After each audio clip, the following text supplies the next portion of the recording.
Good afternoon, West in the world.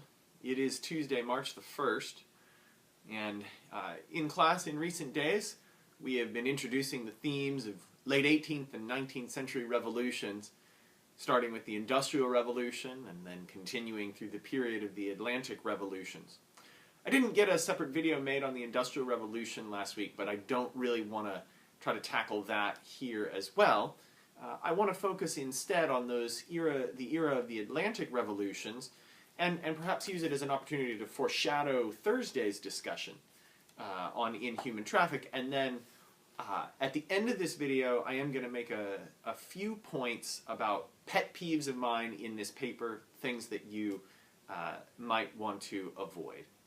So let's hone in just for a minute on this idea of the Atlantic revolutions and what kinds of issues have sort of unified them. The Atlantic revolutions, the American War for Independence, the French Revolution, and then, of course, the Latin American revolutions from Haiti to South and Central America, as a sort of combined sequence of events unfold between the 1770s and about the 1820s. And they fundamentally sort of reorder much of the, at least Atlantic world in that time period. We talked today about about the idea of what was making people angry, right? What kinds of things had upset them that led to this sort of revolutionary period. In the American case, we talked about the issues of taxation, their perception of how government ought to be functioning in their relationship with Britain. In the French case, it was also an issue of taxation, as well as sort of built-up resentment from years of privilege enjoyed by the nobility. And then, of course, in the case of Haiti, the specific issue was this sort of the long-lasting institution of slavery, and the awareness on the part of those slaves that they existed within the context of a state that had abolished slavery, but that it had not extended that right to them as well, and that they began to rise up against that sort of ordering of their world. The issues that sort of weave through all of these, at the beginning of this section, we introduce as being about sort of that notion of citizenship versus subjecthood. Citizens as people who have rights, who want to participate in the making of their state and in its structures.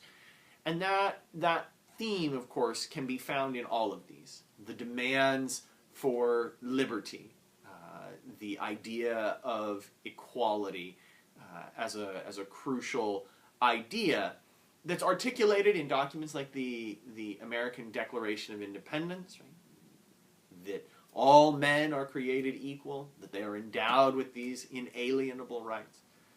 The very motto of the French Revolution called for liberty, equality, fraternity, or brotherhood.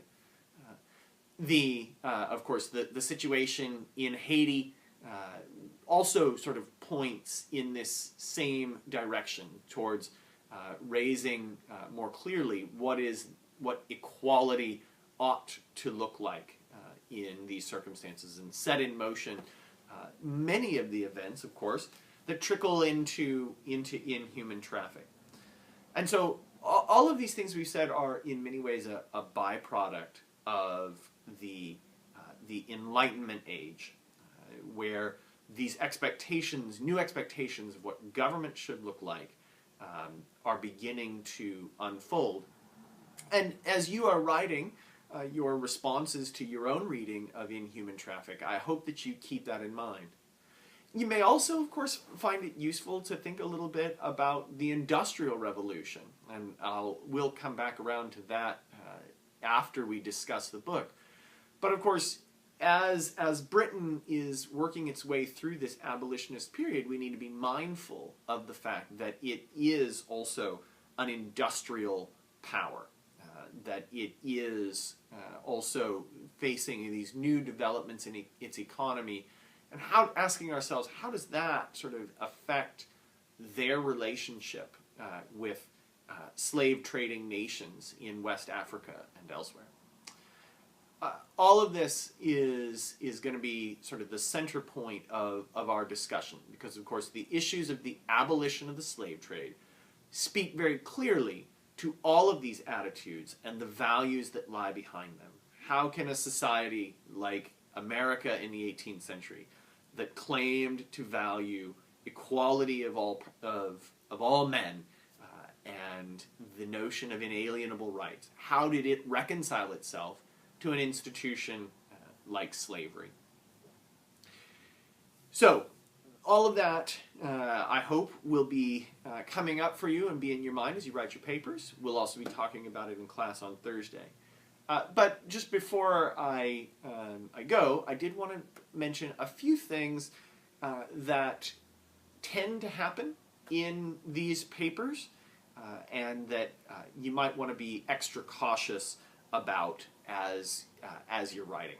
So, first of all, one of the temptations that students find themselves leaning to is the temptation to simply retell the story. That is, to explain sort of blow by blow the events of the book. Don't do that. Assume that I have read the book, that I understand the basic plot line. Instead, make sure that whatever you write is focused on answering the questions in the prompt. You only have 800 words for this, so make sure that you use them efficiently. Secondly, avoid the temptation, the ever real temptation, of making exaggerated claims.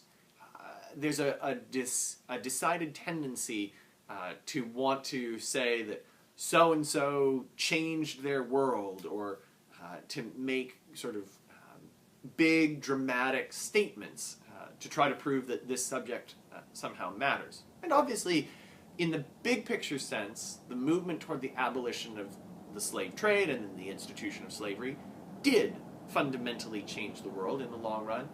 But just as you write about the individuals in the story, and you think about sort of their choices and decisions, just make sure that you don't sort of exaggerate their particular influence, or that you don't make the claim that this Nirse incident itself was the pivotal moment.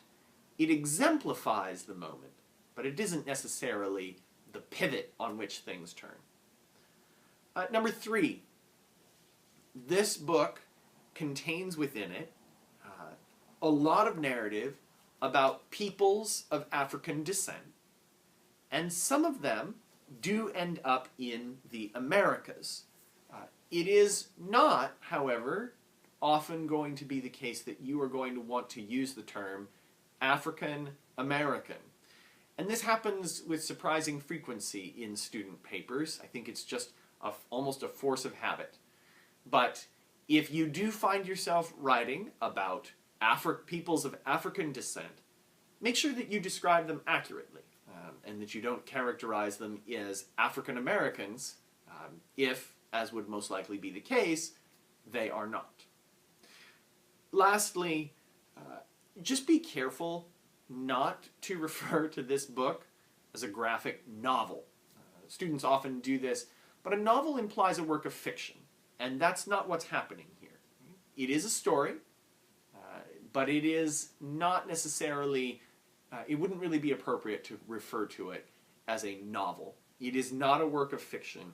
It claims to be a graphic history, a historic account of things that really did happen. We'll talk a little bit about why you may or may not agree with that characterization, but that's the claim.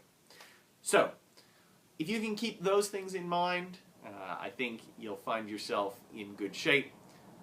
Looking forward to reading your papers and talking with you about the book on Thursday.